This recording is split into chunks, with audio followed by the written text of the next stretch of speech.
Hey, what's happening, everybody? Happy New Year's Day 2019. Hope you guys are recovering from long hours of partying. And yeah, I know some of you have done that. This is my first year. Most of you know that follow me. I'm also an MC, and I've been doing New Year's parties for a very long time.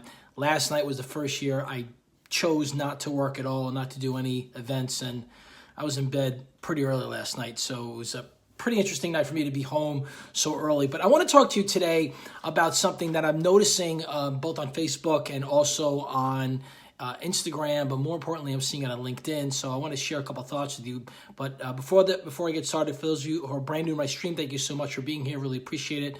My name is Anthony Conklin. I'm a sales strategist, keynote speaker. I help entrepreneurs and small businesses find gaps in their business by connecting passion, purpose, and building a bridge called why, and helping them build profitability, but more importantly, growing their business geometrically by executing. So that's what I do. Let me get into the story today. I think it's super important for you guys to think about. And yes, I am a Jet fan. Whether they win or not, I'm just a diehard Jet fan. I want to talk to you today about trends. You know, a while ago, I started talking about how you want to build value and create value and deliver it to your customer or your prospect. And what's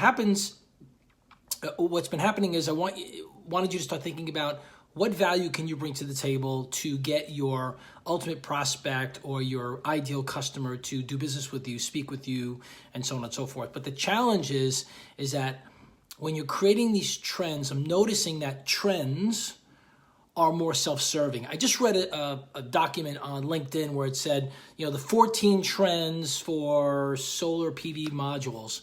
And the entire article was so self-serving because all he did was talk about himself. Now, the idea behind building a trends document or to build value is to talk about what's happening in the industry. You want to know your prospect and your customer's industry just as much, if not more than they do, and what's coming in the next 12 to 18 months.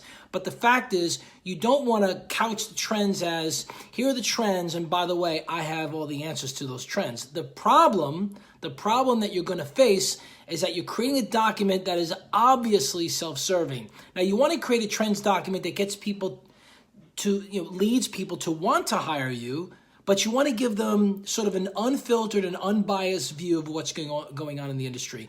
And when you do that, you build a trends document that is really focused on them and what they can do and what their decision process is, not really on, hey, hire me because this is all about me. So here's what I would suggest.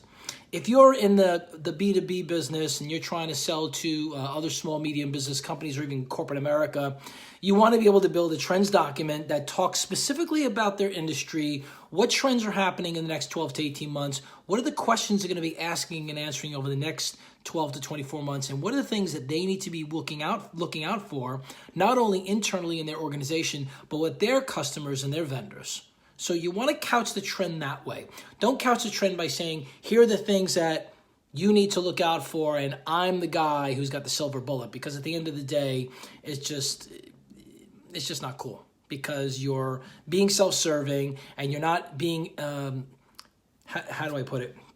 Your intent is, well, here are the trends. Here's something to get your attention. Come after me. And what happens is, you may get a short-term customer, but you're never going to build a referral business after that. So here's the message to trend documents that you want to build for 2019.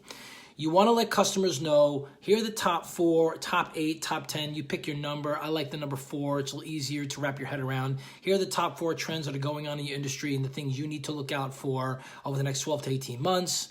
And that's how you build a trend document. The trends document needs to say, here's what's going on in your industry. Here's what you need to look out for now. Here's what you need to look out for the next 12 to 24 months. And here's some things that you may want to think about doing, which guides the prospect or guides the customer to someone like you. So here's the message. You can say, listen, you don't have to hire me, but you're going to have to hire someone to handle these trends. That's the message, guys. You don't have to hire me, but you have to hire somebody to be able to handle these trends, because clearly you can't do it internally because no one's really wired or built to do it that way. Anyway, I hope that's helpful, guys. If you found this helpful, please leave some hearts here or just leave your comments here on Facebook or on Instagram or YouTube, wherever you're watching this on the replay. And if you come back for the replay, thank you so much for being here. Really appreciate it. My name is Anthony Conklin. You can find me at theajcgroup.com or at anthonyjconklin.com. Thanks for being here. Really appreciate it. Again, share it out with people who need to hear this, because I know someone out there is trying to build their trends documents for 2019, and hopefully this was helpful for you. So remember, you have greatness within you. Live with passion. Until next time, we'll see you soon.